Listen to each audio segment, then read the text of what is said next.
بنيتنا ويهدي حاجاتنا ويبقى دعواتنا ويسر صدورنا ويسر أمورنا في الدنيا وفي الآخرة ويفتح لنا فتوح العارفين ويرزقنا فهم النبيين وحفظ المرسلين ويشفي مرضانا ومرضى المسلمين ويغفرنا شر إبليس وجنوده من الجن والإنس وشر الظالمين وشر الساحرين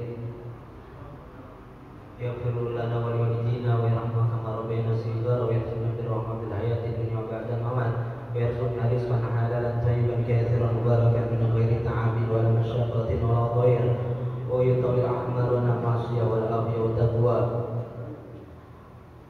وإلى حضرة النبي محمد صلى الله عليه وسلم وعلى آله وأصحابه وأزواجه وذريته وأهل بيته ثم إلى رسول الإمام المهاجر الأفضل أحمد بن عيسى وسيد الأستاذ الأعظم البكير مقدم محمد بن علي البعلوي وسيدنا محمد بن علي مولى دولة والمقدام الثاني شيخ عبد الرحمن بن مواد السقاف رحمة عبد الله بن أبو بكر علي دروس ثم يروي رحمة أبو بكر بن عبد الله عزيز الأداني ثم نروي عن مقام الفخر وجل سيدنا الشيخ أبو بكر بن سالم وسيدنا الإمام الحبيب عمر بن عبد الرحمن الطاس ثم نروي سيدنا الإمام الحبيب عبد الله بن الحداد وسيدنا الإمام الحبيب على بن زين الحبسي ثم نروي سيد أحمد المرزوقي المالكي المكي ثم نروي الشيخ الله سراج الدين الحسيني ثم نروي الحبيب محمد بن علي عليه دروس ثم نروي سيد الولاية جاكت الحبيب حسين بن أبو بكر عليه دروس ثم نروي الحبيب عبد الله بن حسين العطاس والحبيب سالم بن أحمد بن جدان والحبيب عمر بن محمود بن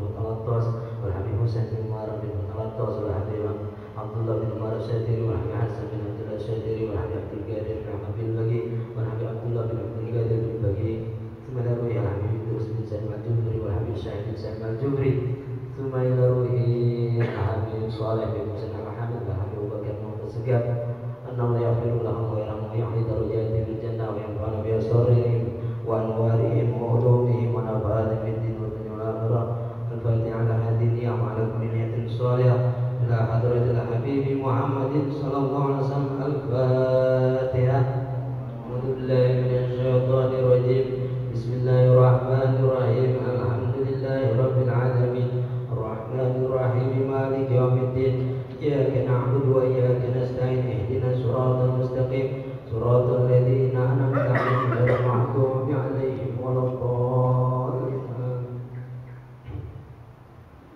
الحمد لله الذي هدانا لهذا وما كنا لنهتدي لولا أن هدانا الله اللهم صل وسلم على سيدنا محمد الذي هديتنا به وعلمتنا به وأقربتنا به واجعل سعادة في الدارين في حبه واتباعه ونصرته وعلى آله وصحبه رب اشرح لي صدري ويسر لي أمري واحلل عقدة من لساني يفقهوا قولي وسدد لساني واهدي قلبي بجاه نبيك محمد صلى الله عليه وسلم.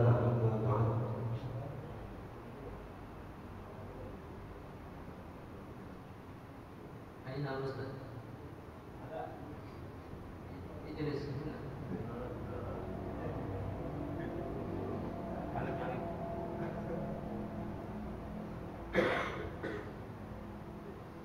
Yang saya hormati para imam Masjidul Rahmat, para asatid dan juga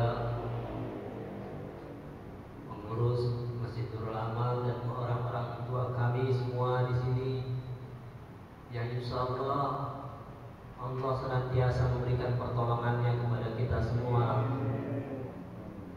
mengangkat daripada kesusahan-kesusahan hidup kita, meringankan beban hidup di dalam dunia yang penuh dengan fitnah, penuh dengan cobaan.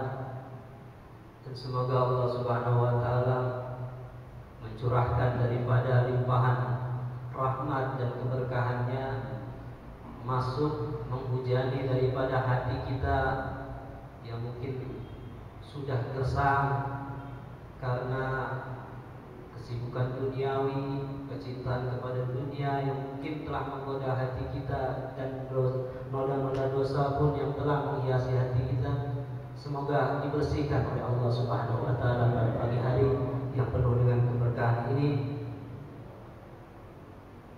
karena 3 hari saja kita tidak kumpul dengan para ulama, maka hati kita akan dihadapkan kepada kematiannya hati. Maka bagaimana orang yang menjauhi ulama dalam waktu tempo seminggu, 2 minggu, 3 minggu dan 1 bulan, bahkan ada yang bertahun-tahun dia tidak dekat dengan ulama, tentunya hatinya ini akan mati seperti tanah yang tidak tersirami daripada curah air hujan. Maka kita bersyukur karena Allah mengumpulkan kita pada pagi hari yang penuh berkah ini agar hati kita dihidupkan. Hati merupakan sentral, hati merupakan pemimpin pada tubuh kita. Baik dan buruknya diri kita adalah ditentukan itu dalam kondisi hati kita.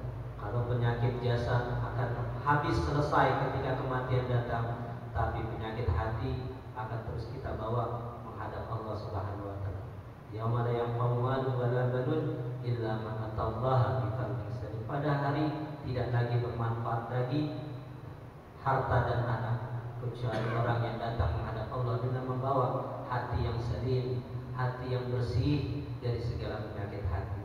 Maka kebersihan hati merupakan puncak perhatian seorang hamba, karena dengannya, dengan hati tersebut yang dia jaga dengan baik ketika di dunia, itulah menentukan keselamatan dia ketika menghadap Allah Subhanahu wa taala. Mudah-mudahan Allah menjadikan hati kita menjadi hati yang salim, qalbun salim, dan juga anak keturunan kita pun mendapatkan bagian yang mulia tersebut. Amin amin ya rabbal alamin. Sesuai janji saya kepada Bang Linto dan juga pertemuan minggu yang lalu, kajian yang lalu, yaitu akan membahas tentang peristiwa besar sepanjang sejarah umat manusia, yaitu peristiwa Isra wal Mi'rajnya Nabi Muhammad SAW. Peristiwa yang begitu amat fenomenal, yang menunjukkan kekuasaan Allah Subhanahu wa taala, yang menunjukkan Allah memperlihatkan tanda-tanda kebesarannya di bumi dan di langit, dan juga Allah Subhanahu wa taala hendak menampilkan kepada alam semesta atas kemuliaan Habibina Muhammad ibn Abdullah sallallahu alaihi wasallam, sehingga umat tidak lagi ragu kepada Nabi Muhammad sallallahu alaihi wasallam. Dan karena keberkahan peristiwa Isra wal Mi'raj itulah kita semua masih mendudukkan pantat kita ini, jasad kita dan rohaniah kita berada di Masjid Nurul Aman. Karena kalau bukan keberkahan, bagian dari keberkahan Isra wal Mi'raj, ketika pilihan-pilihan yang dihadirkan kepada Nabi Muhammad SAW dalam perjalanan Isra wal Mi'rajnya,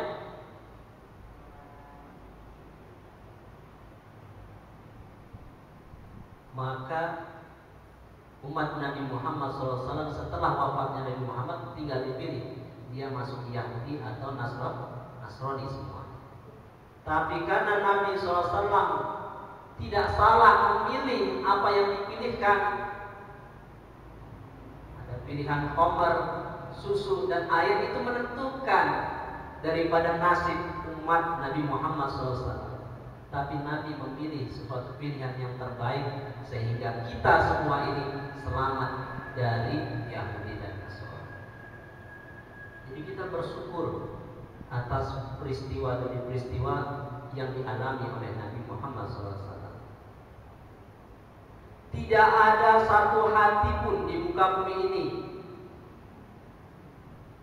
yang Allah Subhanahu wa taala ciptakan hati yang lebih cinta kepada Allah Subhanahu wa taala, hati yang lebih merindukan perjumpaan dengan Allah Subhanahu wa taala dibandingkan hatinya Nabi Muhammad sallallahu alaihi wasallam. Dan tidak ada pelipur lara tidak akan terobati kerinduan seorang kekasih kepada kekasihnya kecuali berjumpa dengan kekasihnya. Memang sebelum peristiwa Isra wal Mi'raj, Nabi SAW mengalami satu ujian, yaitu ditinggal pergi oleh dua makhluk yang begitu amat dicintai di sisi Nabi SAW, yaitu sosok pamannya Abu Thalib yang begitu amat besar pengorbanannya kepada Nabi SAW, yang selalu membela Nabi Muhammad SAW dari perilaku jahat, gangguan-gangguan yang dilakukan oleh kafir Quraisy. Maka jangan sakiti hati Nabi Muhammad SAW dengan mengatakan Abu Thalib itu mati dalam keadaan kafir. Walaupun ada pendapat ulama mengatakan paman Nabi yang bernama Abu Thalib mati dalam kondisi kafir, ya ada pendapat. Tapi pendapat ulama yang menyatakan keislamannya Abu Thalib juga sangatlah banyak. Lebih dari 10 kitab yang menjelaskan atas keselamatannya Abu Thalib, baik dari dalam Al-Quran maupun juga kalau dipelajari syair-syairnya Abu Thalib ketika melakukan pembelaan kepada kafir Quraisy, di situ adalah syair-syair yang menunjukkan keimanan Abu Thalib. Cuma itu siasat, strategi, tidak ditampakkan langsung kepada kafir Quraisy supaya tidak begitu amat besar serangan daripada kafir Quraisy, karena Abu Thalib merupakan sosok bangsawan yang begitu amat dihormati oleh kafir Quraisy. Jadi jangan kita menyakiti perasaan Nabi SAW mengatakan paman beliau kafir masuk neraka, dan juga jangan mengatakan ayah dan ibundanya Nabi SAW dikatakan kafir. Jangan. Kalau kita belum menguasai banyak ilmu, belum menguasai banyak kitab, belum banyak belajar dengan para ulama, karena ilmu itu banyak sekali, kitab itu banyak sekali. Nah, jadi jangan sembarangan kita baru tahu sedikit sudah menyatakan bahwa ayah dan ibunda Nabi SAW itu mati dalam keadaan kafir.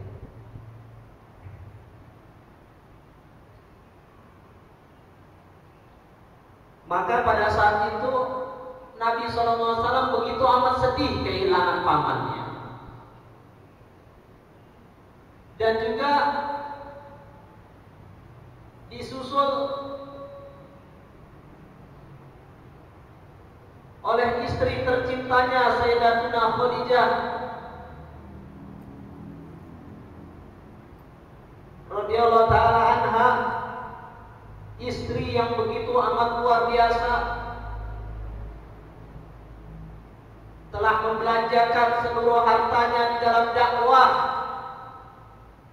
ila Allah. Bahkan dalam satu kisah pernah Rasulullah SAW masuk ke dalam rumahnya dan mendapati istrinya Sayyidatuna Khadijah sedang menyusui Sayyidatuna Fatimah Az-Zahra radhiyallahu ta'ala anha.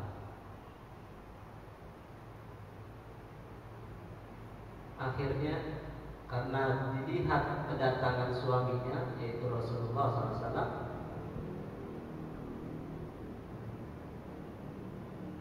maka Sayyidatuna Khadijah pada saat itu melepas daripada Sayyidatuna Fatimah Az-Zahra, karena saking tidak ada keluarnya air susu sampai sudah keluar dah. Akhirnya Rasulullah SAW memandang kepada istri tercintanya dengan pandangan sedih, karena melihat masa jaya istrinya yang begitu amat kaya. menikah dengan Nabi SAW sudah gak ada harta apa, karena habis dibelanjakan untuk perjuangan di jalan Allah Subhanahu wa Ta'ala. Maka Nabi SAW bertanya, wahai istriku, apakah kamu ridho saya ini sebagai suami? Maka Sayyidatina Khadijah mengatakan, ya Rasulullah, aku ridho engkau sebagai suamiku. Karena Rasulullah katakan, dulu kamu orang yang kaya, kau bangsawan dan saudagar yang kaya, tapi setelah menikah dengan saya habis semua harta. Maka Sayyidatina Khadijah mengatakan, demi Allah ya Rasulullah, seandainya saya sudah meninggal dunia dan saya sudah dikuburkan dan jasad saya tinggal tulang belulang, seandainya tulang belulang saya itu laku untuk dijual, ada orang mau membeli tulang belulang saya, maka hasil penjualan itu akan saya belanjakan untuk membantu perjuangan wahai Rasulullah. Maka kedudukan Sayyidatina Khadijah begitu amat besar di dalam hati Nabi SAW dibandingkan istri-istri yang lain. Ketika meninggal pada saat itu, maka tahun tersebut dikenal dengan nama Hazan, tahun kesedihan. Rasulullah lebih banyak berada di dalam rumahnya, sedih, bukan tidak menerima dengan takdir, tapi karena begitu amat sedih. Karena dua sosok yang mulia ini adalah orang-orang yang punya jasa besar di dalam perjuangan membantu perjuangan Nabi SAW menegakkan kalimat tauhid la ilaha illallah Muhammadur Rasulullah SAW. Maka Allah Subhanahu wa Ta'ala memerintahkan kepada malaikat Jibril alaihissalam untuk mengundang Nabi Muhammad SAW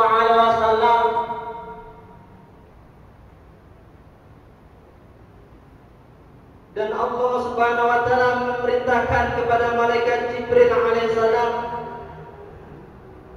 agar mengambil kendaraan di dalam jannah yang bernama adalah buraq. Buraq itu kendaraan yang tingginya lebih tinggi dari himar, dari keledai, dan lebih pendek dari kuda. Seperti bighal. Bighal itu peranakan antara kuda jantan dengan keledai betina. Nah, tingginya seperti itu. Dan buraq itu tidak berjenis kelamin, maksudnya tidak jantan, tidak juga betina.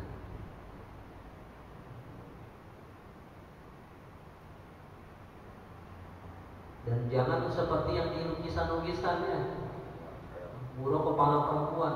Itu sebetulnya istizah, itu sedang mengejek Nabi Muhammad SAW.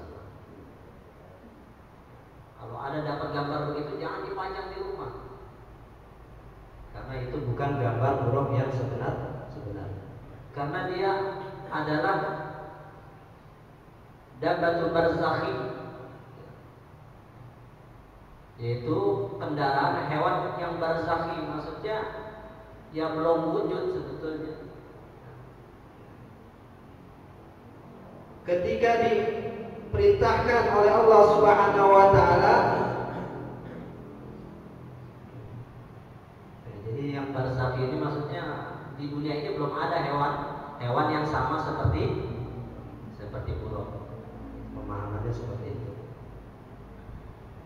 Akhirnya malaikat Jibril alaihissalam diperintahkan oleh Allah Subhanahu wa Ta'ala, idhab ilal jannah wa khudhil buraq, pergilah kamu ke jannah dan ambillah buraq, wadhab ila Muhammad, dan kemudian kamu pergi kepada Nabi Muhammad SAW. Maka malaikat Jibril alaihissalam pergi ke dalam jannah dan beliau alaihissalam melihat di dalam jannah sebanyak arba'ina al-buraq, sebanyak 40.000 buraq. Yarta'una fi riyadil jannah, yang sedang berkeliling-keliling, sedang bermain-main di dalam jannah.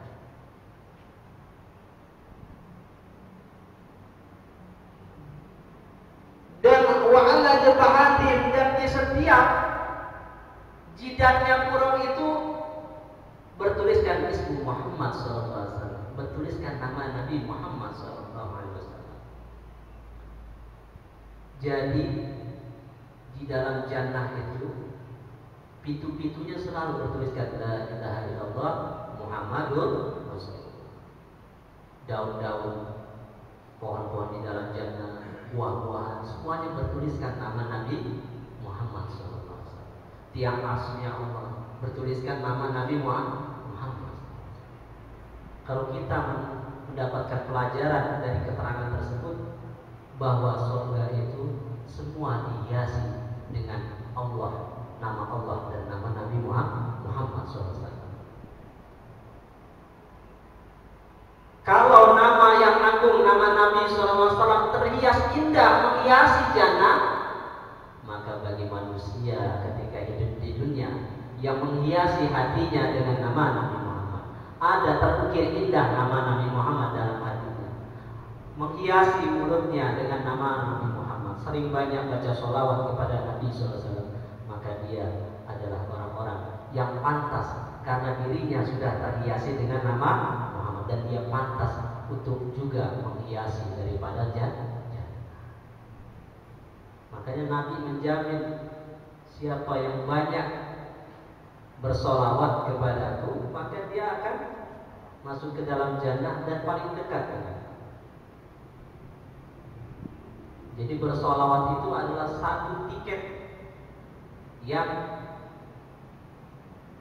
melancarkan kita untuk bisa masuk ke dalam surganya Allah Subhanahu wa ta'ala. Ketika itu malaikat Jibril alaihissalam melihat di antara mereka ada satu burung yang menundukkan kepalanya.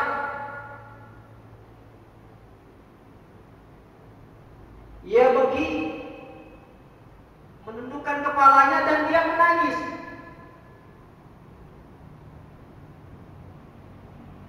Mengalir deras daripada air matanya. Maka malaikat Jibril bertanya, mendekati satu burung yang tidak ikut bermain dengan teman-temannya.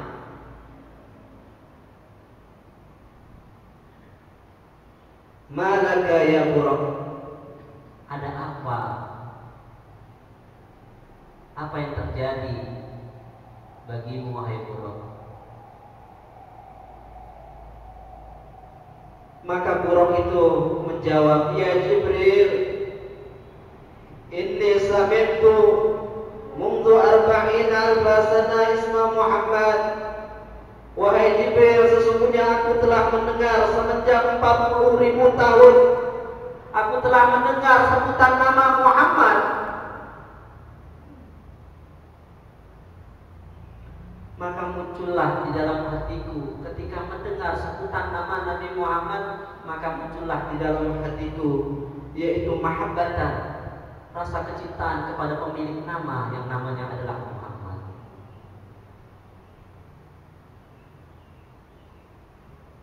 Dan aku rindu dengan sosok nama yang bernama Muhammad. Maka setelah yang demikian itu, ketika pertama kali saya mendengar nama Muhammad dan aku menjadi jatuh cinta, rindu ingin berjumpa dengan sosok Muhammad. Karena nama ini bersanding dengan nama Allah Subhanahu wa ta'ala, menghiasi di dalam jannah.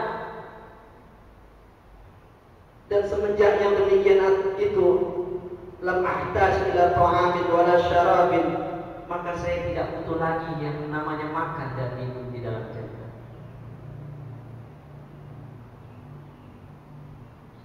Saya telah terbakar dengan api kerinduan dengan sosok nama Muhammad. Maka malaikat Jibril katakan, ana usiluka bimasyuki, saya akan menyampaikanmu kepada sosok yang dirindukan oleh diri.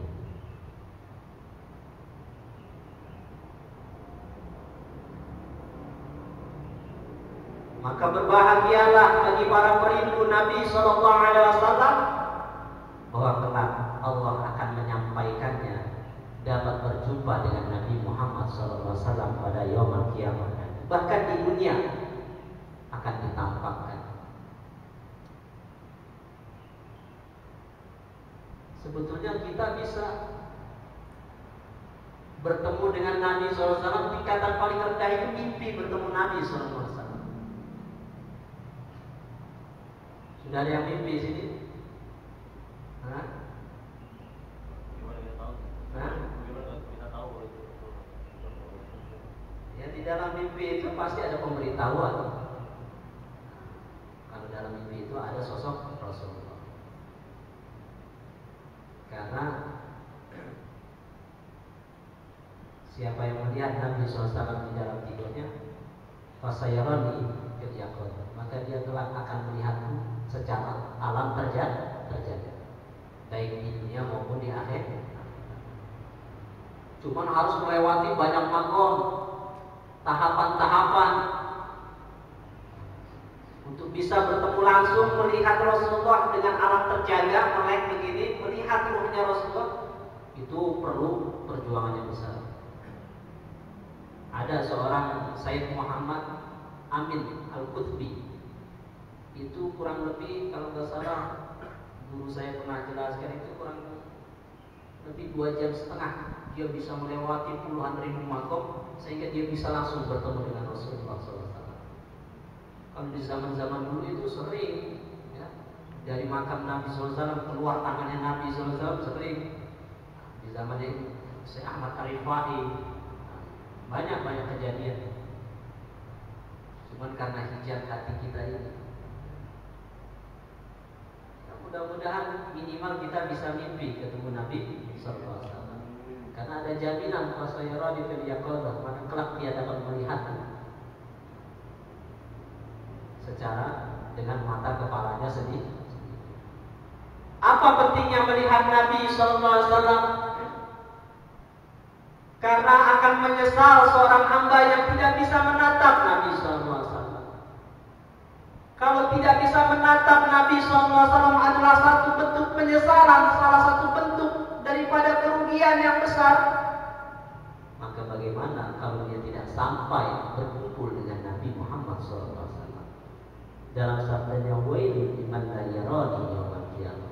Celakalah, al-wail, neraka willah atau celakalah bagi orang yang tidak bisa menatap saya pada hari kiamat. Maka perbanyaklah hubungan dengan Nabi SAW dengan banyak bersalawat kepada Nabi SAW. Kita malu kepada buruk. Kondisinya buruk dengan kita itu sama-sama baru mendengar sebutan nama Nabi Muhammad SAW, belum berjumpa dengan Nabi Muhammad SAW. Tapi buruk sampai begitu jatuh cinta, sampai gak ingat makan minum lagi. Yang penting bisa bertemu dengan kekasih hati. Lantas kita bagaimana? Akhirnya dibawalah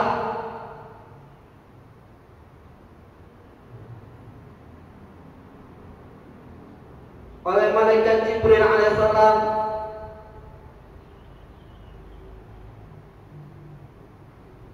yaitu pada tanggal 27 Rajab. Tepatnya hari apa? Malamnya malam apa? Ada yang tahu? Lailatul Itsnain, yaitu malam Senin. Kejadiannya adalah pada malam Senin tanggal 27 daripada bulan Rajab, sebelum 1 tahun hijrahnya Nabi SAW ke kota Madinah Al-Munawwarah. Makanya perintah sholat itu adalah perintah syariat yang pertama adalah sholat. Zakat dan puasa adalah setelah hijrah. Kalau nggak salah 2 tahun setelah hijrah itu turun perintah. Nah, puasa dan zakat itu berbarengan yaitu di bulan Syawal.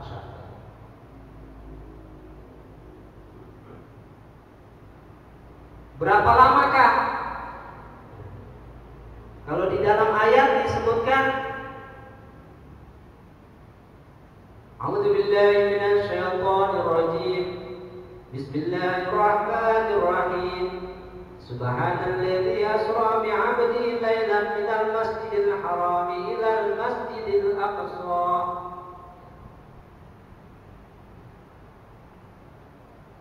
Subhana, Maha suci Allah. Jadi maknanya subhana di sini peristiwa Isra wal Mi'raj, Allah mendahulukan mengabarkan peristiwa tersebut dengan kalimat subhana.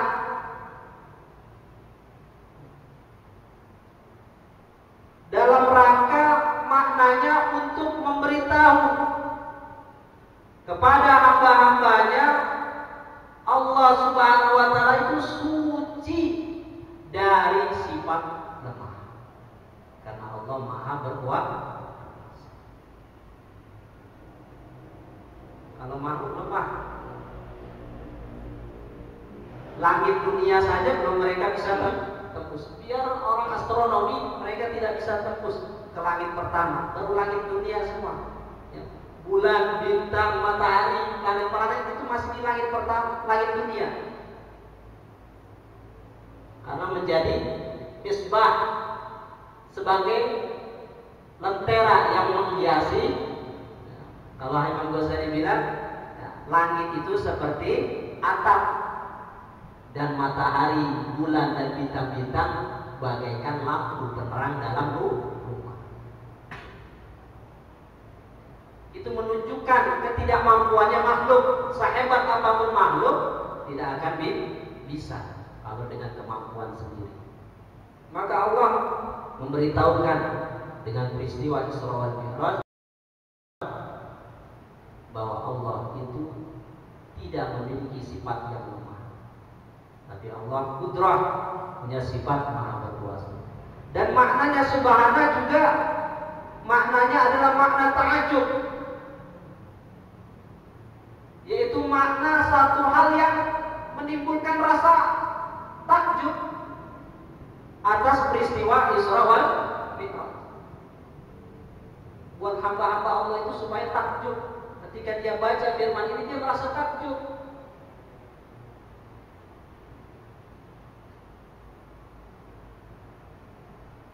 Ada seorang non-muslim, dia dengar guru saya Al-Habib Ali bin Husain bin Syekh Bakar bin Salim sedang ceramah peringatan Isra wal Mi'raj. Beliau jelaskan tentang Isra wal Mi'raj.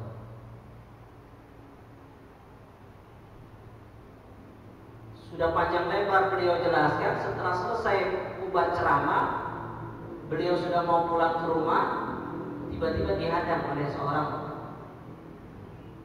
wanita yang non-muslim mempertanyakan tentang peristiwa Isra wal Mi'raj. Karena dalam hati kecilnya nggak percaya, mana mungkin bisa sampai ke 7 lapis langit.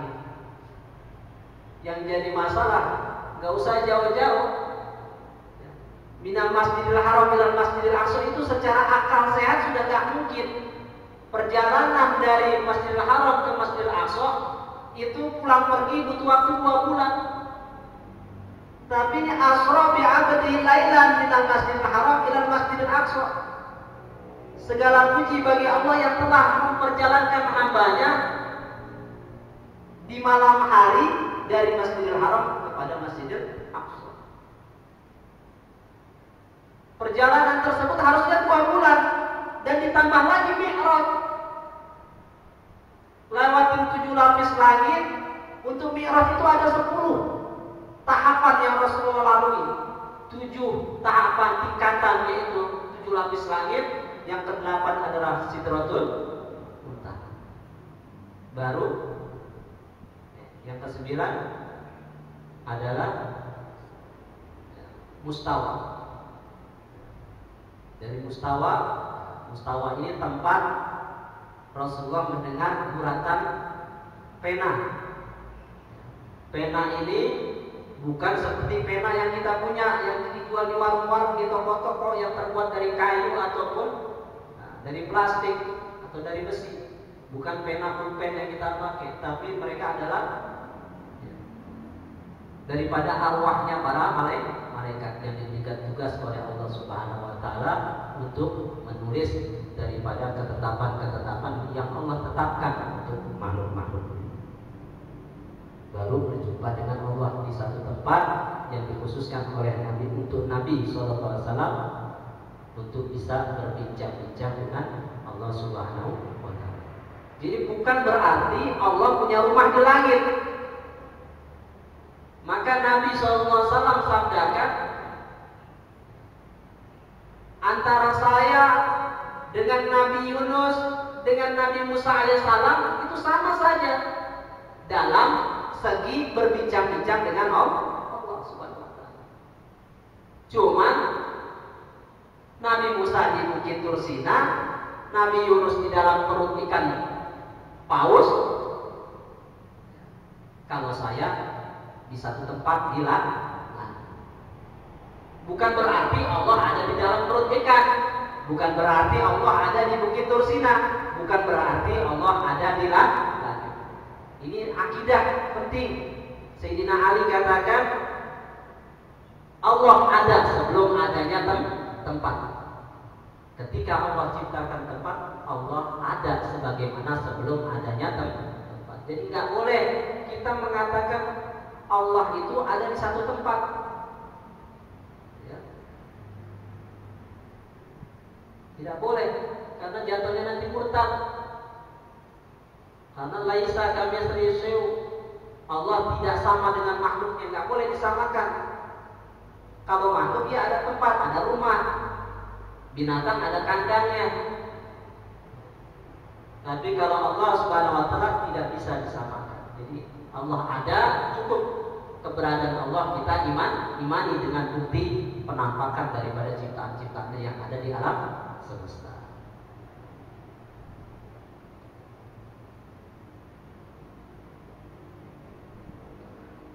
Akhirnya guru saya menerangkan, oh kamu nggak percaya, karena proses semua kejadian tersebut ulama di dalam kitab Nurul Dolam menjelaskan finahmi arba'in sa'at aw thalatha aw aqall min dzalik. Perjalanan Isra wal Mi'raj itu cuma butuh 4 jam saja. Ada yang mengatakan cuma 3 jam. Ada yang mengatakan kurang dari 3 jam. Nah, itu yang membuat ketidakpercayaan orang-orang terhadap peristiwa Isra wal Mi'raj. Bahkan pada saat kejadian langsung Rasulullah pulang ke kota Mekah, nggak ada yang percaya. Bahkan Abu Jahal bilang, oh kesempatan ini. Ya Muhammad, kau bakalan cerita nggak kalau orang-orang penduduk Mekah saya undang? Kau bakalan cerita nggak seperti yang kau cerita tadi? Oh iya. Tapi Sayyidina Abu Bakar As-Siddiq lah, sehingga beliau mendapatkan gelar As-Siddiq, yang membenarkan, yang mempercayai. Ya, karena sebab itu, bahkan Sayyidina Abu Bakar As-Siddiq mengatakan, seandainya Muhammad menceritakan yang jauh lebih dari peristiwa Isra wal Mi'raj, saya akan percaya apa yang dikatakan oleh Nabi Muhammad SAW. Maka guru saya memberikan contoh. Begini ibu, saya datang dari Surabaya. Ketika saya di Bandara Juanda Surabaya, ketika di ruang tunggu menunggu pesawat, saya dapati ada seekor semut berjalan. Maka semut yang ada di Bandara Surabaya saya ambil dan saya kantongin. saya di Bandara Soekarno-Hatta, semut yang dari Surabaya saya taruh di Bandara Soekarno-Hatta. Ini semut yang dari Surabaya jalan tuh di Bandara Soekarno-Hatta, ketemu semut yang dari Soekarno-Hatta. Dia lihat orang asing, dari mana kamu? Penduduk mana kamu? Saya dari Surabaya, penduduk Surabaya saya. Kamu gila kamu. Gak mungkin kamu bisa sampai di Jakarta. Harus lewati berapa waktu dari Surabaya ke Jakarta untuk ukuran seekor semut. Iya, kalau jalan sendiri memang tidak mungkin. Tapi ini karena ada yang memperjalan. Begitu juga Nabi Muhammad SAW bisa dari Masjidil Haram ke Masjidil Aqsa dan sampai ke 10 tingkatan menghadap Allah Subhanahu wa taala. Karena makanya di sini subhanalladzi asra bi 'abdihi. Maha suci Allah yang telah memperjalankan hambanya, bukan Nabi Muhammad yang berjalan sendiri. Bahkan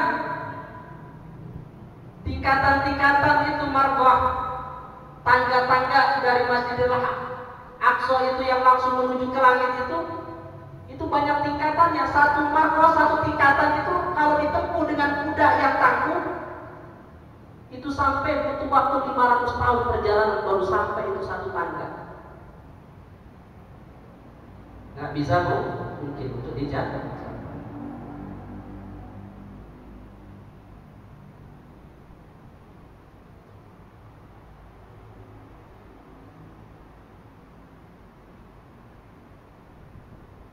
Akhirnya perempuan non muslim itu percaya dan dia langsung mengucapkan, ya Habib, tuntun saya untuk bersyahadat. Langsung mengucapkan asyhadu an la ilaha illallah wa asyhadu anna Muhammadar Rasulullah. Masuk Islam pada saat itu. Karena masuk akal.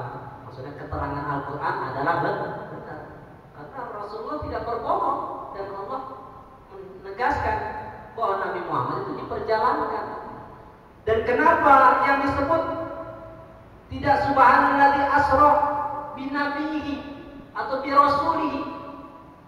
Segala puji bagi Allah, Maha suci Allah yang telah memperjalankan nabinya atau rasulnya, tapi di abdihi.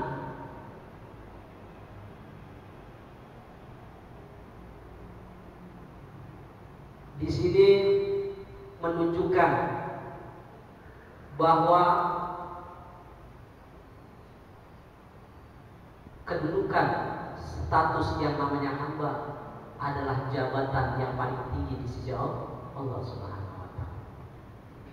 Bukan raja, tapi orang yang menghambakan dirinya kepada Allah Subhanahu wa taala, itulah adalah orang-orang yang layak mendapatkan anugerah Allah Subhanahu wa taala. Seorang manusia, seorang makhluk apapun, ketika setelah diciptakan dia tidak mau menghambakan dirinya kepada Allah Subhanahu wa taala, maka tidak akan ada daripada curahan anugerah dari sisi Allah Subhanahu wa taala. Wajar Nabi SAW mendapatkan anugerah yang begitu amat besar karena Nabi Muhammad SAW adalah sebaik-baiknya hamba yang telah menghambakan hidupnya, lahir batinnya untuk kepada Allah Subhanahu wa taala. Inna sholati wa nusuki wa mahyaya wa mamati lillahi rabbil alamin. Hidup matinya Nabi Muhammad SAW adalah dihabiskan untuk menghambakan diri kepada Allah Subhanahu wa taala. Ini merupakan pelajaran buat kita. Siapapun yang menghambakan dirinya ketika hidup di dunia kepada Allah Jalla Jalaluhu wa ta'ala azamatuh, pasti dia akan diperlakukan istimewa. Dia akan mendapatkan undangan. Bahkan di dalam jannah kenikmatan begitu amat banyak digambarkan oleh Allah Subhanahu wa taala. Tapi ada satu kenikmatan yang belum pernah dipandang oleh mata, belum pernah didengar oleh telinga akan nikmat tersebut, dan belum pernah terlintas dalam hati. Kenikmatan apakah itu? Yaitu dapat menatap wajah Allah yang Maha Indah. Kenikmatan tersebut hanya diperuntukkan bagi para pencinta Allah Subhanahu wa taala, bagi orang-orang yang benar-benar menghabiskan hidupnya untuk mendekatkan diri kepada Allah Subhanahu wa taala. maka merekalah orang-orang yang akan mendapatkan undangan-undangan khusus di dalam jannah yang tidak bisa dimiliki oleh seluruh penghuni surga. Dan kenikmatan memandang wajah Allah Subhanahu wa taala itu melebihi kenikmatan yang disifatkan di dalam jannah. Dan tujuan di Isra wal Mi'rajkan Nabi sallallahu alaihi wasallam adalah linuriyahu min ayatina. Allah Subhanahu wa taala hendak memperlihatkan tanda-tanda kebesaran Allah Subhanahu wa taala. Di manakah tanda-tanda kebesaran Allah Subhanahu wa taala? Di dalam surat An-Najm ayat 18. Laqad ra'a min ayati rabbil kubra, dan sungguh Nabi SAW telah melihat tanda-tanda kebesaran Tuhannya yang besar. Di manakah, kapan melihat tersebut? Dalam surat An-Najm ayat 14-15 disebutkan inda sidratil muntaha indaha jannatul ma'wa, yaitu ketika di sidratul muntaha, yang di sisinya ada surga jannatul. Disitulah diperlihatkan. Sidratul Muntaha itu pohon besar yang batang pohonnya itu, kalau kita start dari satu titik seperti orang tawaf mengelilingi batangnya pohon tersebut, itu butuh waktu ratusan tahun. Kita dengan menunggangi kuda yang cepat baru bisa ketemu satu titik awal kita melakukan. Dan Sidratul Muntaha ini adalah tempat makhzunan, tempat penyimpanan amal-amal soleh dan perkataan-perkataan yang baik dari hamba-hamba Allah Subhanahu wa taala. Jadi amal ibadah kita di sholat subuh tadi dibawa sama malaikat ke hadapan Allah Subhanahu wa taala. Jadi malaikat itu kalau tadi kita sholat subuh dilihat sama malaikat itu cahaya diantar sama Allah Subhanahu wa taala. Penjaga pintu langit 1, 2 sampai 7 itu merasa senang. Oh, amalannya umat Nabi Muhammad. Begitu di hadapan Allah Subhanahu wa taala, Allah bilang, "Buang." Kenapa ya Allah? Ini kan amal baiknya umat Nabi Muhammad. Iya, dia sholat, tapi dia sholat supaya dipuji sama tetangga-tetangganya. Itu menunjukkan bahwa malaikat tidak bisa tahu isi hati manusia. Yang tahu isi hati manusia adalah Allah Subhanahu wa taala. Keikhlasan seseorang hanyalah Allah.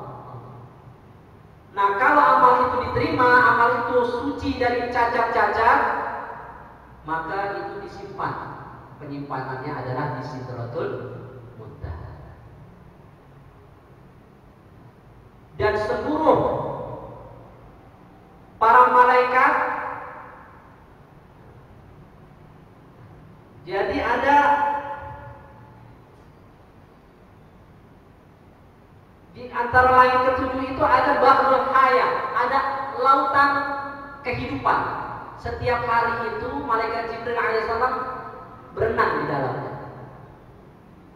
Begitu keluar dari lautan kehidupan ini, setiap tetesan-tetesan yang menetes dari sayapnya malaikat Jibril alaihissalam meneteskan sebanyak 70.000 tetesan. Dan dengan sebab 70.000 tetesan tersebut, Allah ciptakan sebanyak 70.000 malaikat. Dan 70.000 malaikat inilah yang memakmurkan adalah Baitul Makmur. Kiblatnya para malaikat, Ka'bahnya para malaikat adalah Baitul Makmur yang ada di langit ke-6. Setiap 70.000 malaikat masuk ke Baitul Mahmur, maka dia sudah tidak bisa masuk lagi, dan kumpulnya adalah di Sidratul Muntaha. Sudah ya? Hah? Dikit lagi. Singkat saja ya. Kalau dijelaskan ini satu kitab saja tentang Isra Mi'raj, ini baru lebaran depan ini. Dan kenapa dari masjid ke masjid? Bukan dari pasar ke pasar, bukan dari tempat ini ke tempat itu, tapi Masjidil Haram ila Masjidil Aqsa. Masjidil Haram adalah tempat keluarnya syariat Nabi Ibrahim alaihissalam. Maka peristiwa haji dari sa'i, ya, dari lempar jumroh, terus juga kurban, itu semua bagian daripada syariat Nabi Ibrahim. Sedangkan Masjidil Aqsa adalah tempat syariatnya nabi-nabi Bani Israel. 124.000 nabi, itu paling banyak adalah nabi Bani Israel. Dan juga tempat turunnya wahyu mereka adalah di Masjidil Aqsa. Nabi Isa, Nabi Yahya, Nabi Zakaria, semuanya turunnya di Masjidil Aqsa. Maka Nabi SAW Isra dari Masjidil Haram kepada Masjidil Aqsa menggambarkan, mengisyaratkan nala syariat kamilah, bahwa Nabi SAW memperoleh syariat yang lebih sempurna, yang meliputi dua syariat daripada nabi-nabi terdahulu,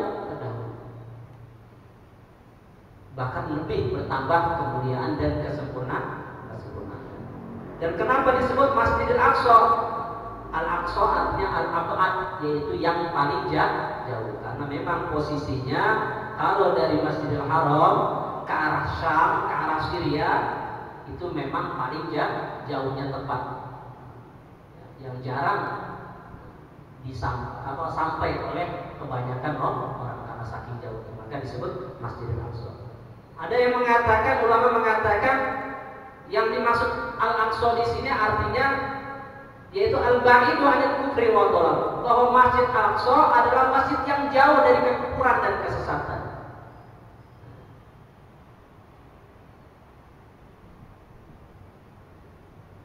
Dan yang kemudian yang terakhir di dalam kitab Al-Fawaid Al-Mukhtarah li Salim Tariqil Akhirah yang dikarang oleh Ali bin Hasan Baharun, U'tiya Rasulullah SAW Lailatul Mi'raj salatan. Baginda Rasulullah SAW telah diberikan pada malam Mi'raj, diberikan 3 pemberian. U'tiya Shalawatul Khams. Nabi Muhammad SAW diberikan pemberian yaitu sholat 5 waktu. Kalau nabi-nabi yang terdahulu tidak, dia cuma satu waktu dan berbeda-beda setiap nabi. Tapi Nabi Muhammad SAW sempurna, 5 waktu itu dijadikan syariat untuk umat.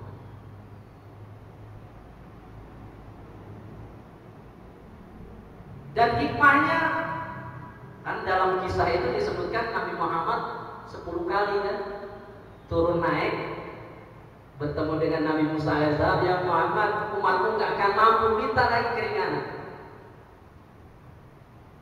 Sebagian ulama mengatakan bahwa perintah Nabi Musa alaihissalam bukan menunjukkan bahwa Nabi Musa lebih mulia daripada Nabi Muhammad. Justru ada hikmah yang tersimpan. Apa hikmahnya? Kalau Nabi Muhammad SAW mendapat perintah 50 waktu untuk umatnya, langsung sami'an wa ta'atan,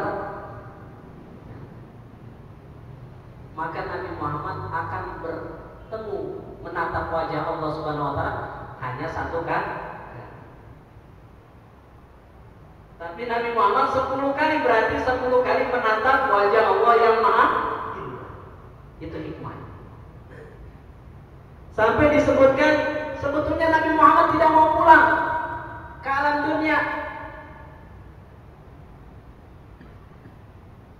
Telah berkata sebagian kaum arifin, sesungguhnya Nabi SAW ketika beliau naik ke langit dan sampai kepada hadirat Allah Subhanahu wa Ta'ala, dan Tuhannya mengajak berbincang-bincang dengannya, dan Nabi Muhammad berbincang-bincang dengan Tuhannya, sebagaimana kita sama-sama mendengar di dalam peristiwa Mi'raj, Maka ahabban Nabi sallallahu alaihi wasallam alla yakhruja min tilkal hadrah lima wajadahu min ladzatil musyahadah. Maka Nabi sallallahu alaihi wasallam pada saat itu begitu amat suka, senang kalau berada di hadapan Allah Subhanahu wa taala,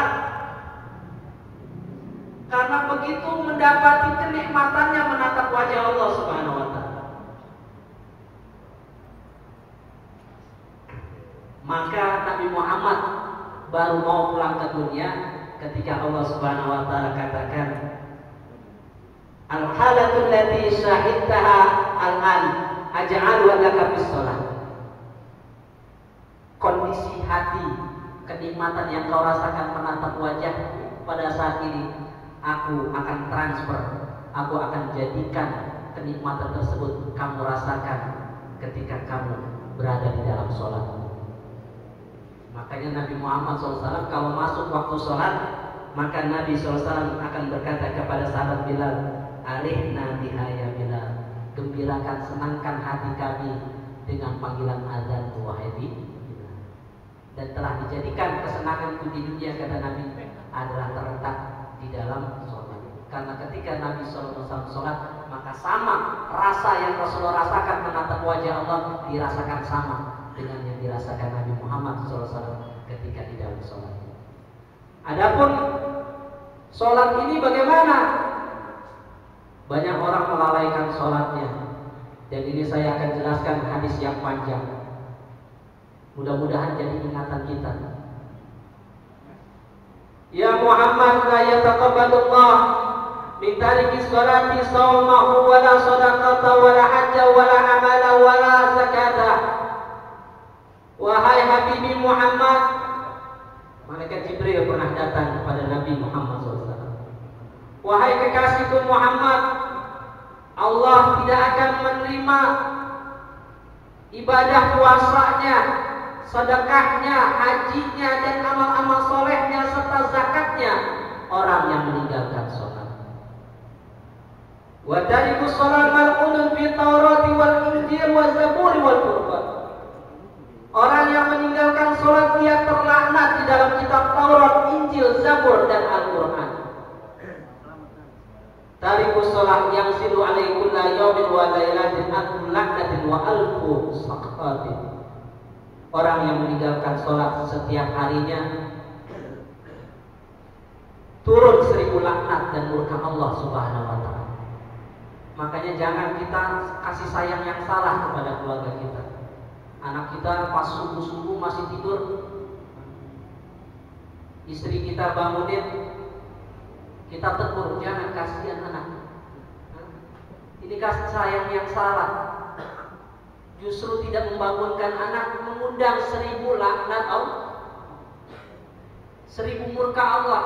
Maka guru saya jelaskan, kalau satu laknat Allah Subhanahu wa ta'ala dijatuhkan ke dalam satu rumah, maka itu sudah cukup memporak-porandakan rumah tersebut, sehingga tidak ada kedamaian dalam rumah tersebut, tidak ada kebahagiaan, tidak ada ketenangan, tidak ada cinta, tidak ada keselamatan dalam rumah.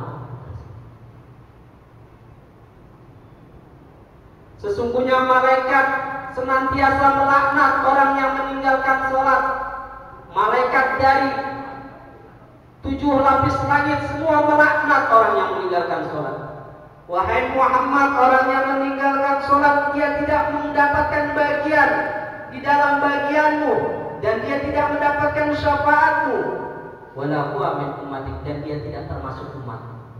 Jadi umat Nabi Muhammad banyak. Kata sahabat, ya Rasulullah, bagaimana kau mengenali umatmu? Maka Rasulullah katakan, aku mengenali umatku yaitu dari tanda-tanda bekas sujud, bekas wudhunya. Tandanya kalau orang berwudhu dia pasti sholat. Maka kita disunahkan kalau berwudhu dikasih lebih di atas sikut, dan juga kalau kaki di atas lebih sampai betis.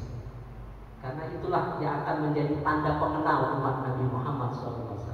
Dan kalau orang tidak sholat, dia wala huwa min ummati, dan dia tidak termasuk bagian daripada umat. Wahai Muhammad, orang yang meninggalkan sholat dia tidak layak untuk dijenguki ketika sakit. Dia tidak layak untuk diikuti jenazahnya, diantarkan jenazahnya kepada pemakaman terakhirnya. Wala yusallamu alaih, dan dia tidak layak untuk diucapkan salam kepadanya ataupun menjawab salamnya. Wala yu'akalu wala yusarab, dan dia tidak layak untuk diajak makan dan minum bersama. Wala yusahib wala yusahabu, dan juga tidak layak untuk diajak sebagai teman karib. Wala yujalas, dan juga tidak patut untuk dijadikan teman duduk. Wala dina lahu wala amanata lahu. Orang yang meninggalkan sholat itu tidak ada agama baginya, karena dia sudah merobohkan tiang agama. Dan tidak ada amanat baginya, tidak bisa dipercaya orang-orang yang meninggalkan sholat. Amanah Allah saja dia tidak beramanah, apalagi amanahnya manusia. Dan dia tidak akan mendapatkan bagian dari rahmat Allah. Dan dia akan bersama orang-orang munafik di dasar neraka yang paling dalam. Orang yang meninggalkan sholat akan dilipat gandakan azab berlipat-lipat ganda. Wa ya'ti yaumal qiyamati wa qad qulat yadahu ila unuqi, dan dia akan datang pada hari kiamat dalam kondisi kedua tangannya terikat pada lehernya di rantai, sedangkan malaikat menyeretnya, menariknya dan memukul-mukulinya, dan kemudian dibuka baginya neraka jahanam. Maka dia akan masuk ke dalam pintu neraka jahanam kasahmi, seperti anak panah yang melesat dengan cepatnya, dengan kepala terlebih dahulu jatuh masuk ke dalam neraka jahanam, bersama-sama berkumpul dengan Qarun dan Haman, bersama dengan Abu Jahal, bersama dengan Fir'aun. Orang yang meninggalkan sholat idza rufi'atin luqmah ila fi. Orang yang meninggalkan sholat, kalau dia meninggalkan sholat ketika dia mengangkat lontong demi lontong nih, ya, lontong sayur, nah, dia mau makan lontong sayur, ketika dia angkat mau menuju mulutnya, faqalat lahu, maka makanan itu akan berkata kepadanya. Apa yang dibilang? La'anakallah ya aduwallah, ta'kulu rizqallah wa la tu'ati faraidallah.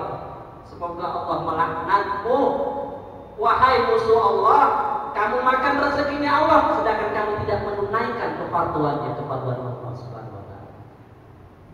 Dan orang yang meninggalkan sholat ketika dia pakai pakaian, maka pakaiannya berkata, laula an saharani rabbi laka la farartu minka.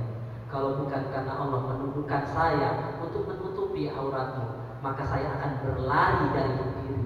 Saya akan berlari jauh karena takut terhadap 1000 kemurkaan Allah Subhanahu wa taala yang ditimpakan kepada.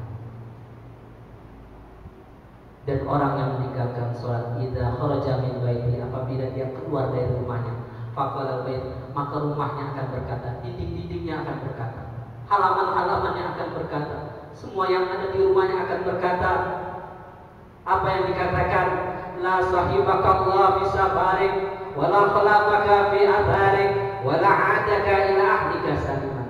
Semoga Allah tidak menemanimu dengan keselamatan di dalam perjalanan, dan semoga Allah tidak menjaga anak istrimu dan hartamu yang kau tinggalkan.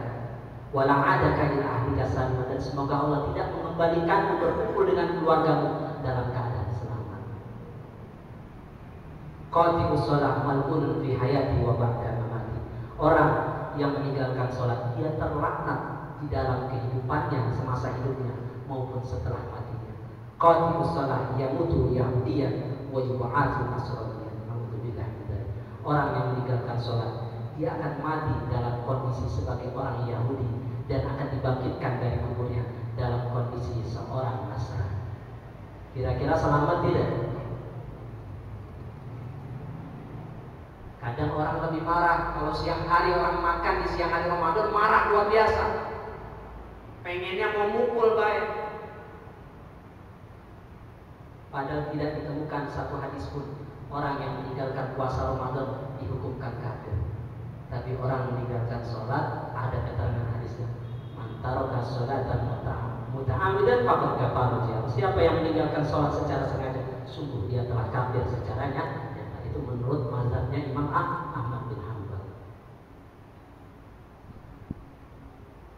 Tapi kita jarang marah, keluarga kita meninggalkan sholat, kita tidak marah. justru marah sama orang yang meninggalkan puasa. Justru kita harus lebih marah kepada orang-orang yang meninggalkan sholat. Jaga rumah kita dari orang-orang yang meninggalkan sholat, karena walaupun kita saf terdepan yang penuh keutamaan bersama-sama dengan jamaah, bal yusawu al-mudhain, kita akan dikumpulkan bersama orang-orang yang mengabaikan sholat kalau kita tidak memerintahkan keluarga kita untuk sholat.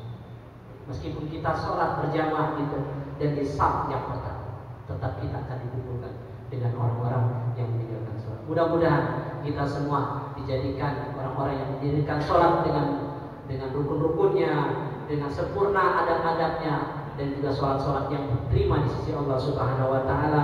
Sholat-sholat yang menjadikan kita ikut mi'raj, karena as-sholatu mi'rajul mukmin. Sholat adalah mi'rajnya seorang mukmin. Dia sama saja sedang berada di hadirat Allah Subhanahu Wa Taala. Hajat-hajatnya ketika sholat, maka laporkan kepada Allah Subhanahu Wa Taala. Hadirkan Allah ketika di dalam sholat.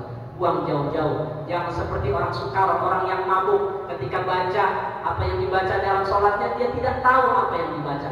Bahkan hitungan rakaatnya dia tidak tahu. Yang diingat hanya dunianya saja. Sehingga sama digambarkan seperti wa'antum sukar, seperti kan orang yang mabuk di dalam sholatnya. Maka jangan kalian sholat dalam kondisi mabuk.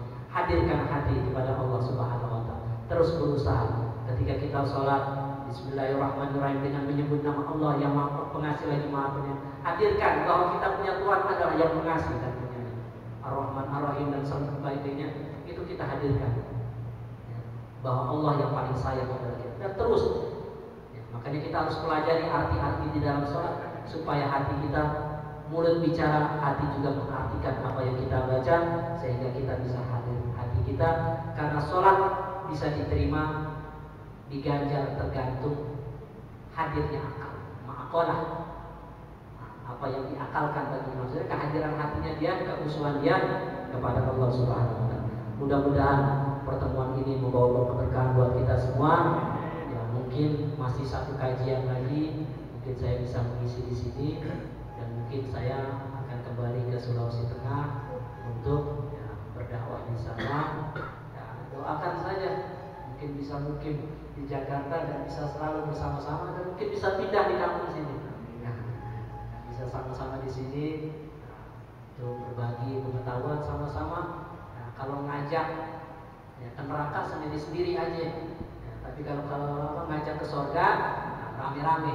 Ya, mudah-mudahan kita termasuk orang-orang yang sama-sama bisa berkumpul dengan Nabi Muhammad SAW. Keluarga kita semua dijaga oleh Allah Subhanahu Wa Taala dari segala fitnah, dijadikan paham ilmu agama dan mengamalkan ilmu agama, dan selamat imannya, selamat Islamnya, dan Allah Subhanahu Wa Taala panjangkan umur kita dalam keadaan sehat walafiat. Allah angkat penyakit kita, baik penyakit medis maupun non medis, penyakit yang mana dengan kesembuhan yang tidak menyisakan sakit dan kematian. Dan semoga Allah Subhanahu Wa Taala berkahi hidup kita, berkahi umur kita, berkahi harta kita, yang rezekinya macet semoga dilancarkan oleh Allah Subhanahu Wa Taala, yang berhutang dilunasi hutang-hutangnya, dan semoga Allah Subhanahu Wa Taala dijadikan hati kita penuh dengan kasih sayang kepada seluruh makhluk, kasih sayang kepada tetangga-tetangga kita, dan kita menjadi sosok manusia yang mengundang rahmat Allah Subhanahu Wa Taala. Dan semoga Allah panjangkan umur guru-guru kita, dan Allah jaga kampung kita dari segala mara bahaya, dari segala musibah, dari segala mara bahaya, dari segala wabah penyakit. Dan semoga Allah wafatkan kita dalam keadaan husnul khatimah. Allah wafatkan kita dalam keadaan husnul khatimah. Allah wafatkan kita semua dalam keadaan husnul khatimah, hingga anak keturunan kita semua husnul khatimah. Al-Fatihah ala hadiniyah wa ala kulli niyatin shalihah wa ala hadratil habibi Muhammadin sallallahu alaihi wasallam. Al-Fatihah. A'udzu billahi minasyaitonir rajim. Bismillahirrahmanirrahim. Alhamdulillahirabbil alamin. Arrahmanir rahim. Maliki yaumiddin. Iyyaka na'budu wa iyyaka nasta'in. Ihdinas siratal mustaqim. Siratal ladzina an'amta 'alaihim ghairil maghdubi 'alaihim waladdallin. Bismillahirrahmanirrahim. Ya Rabbana tarabna bi annana batarabna wa annana asrafna 'ala alladhi asrafna fatub 'alaina tawba taghsil kulli hawba wastur lana 'awrati wa واغفر لوالدينا ربي ومولودي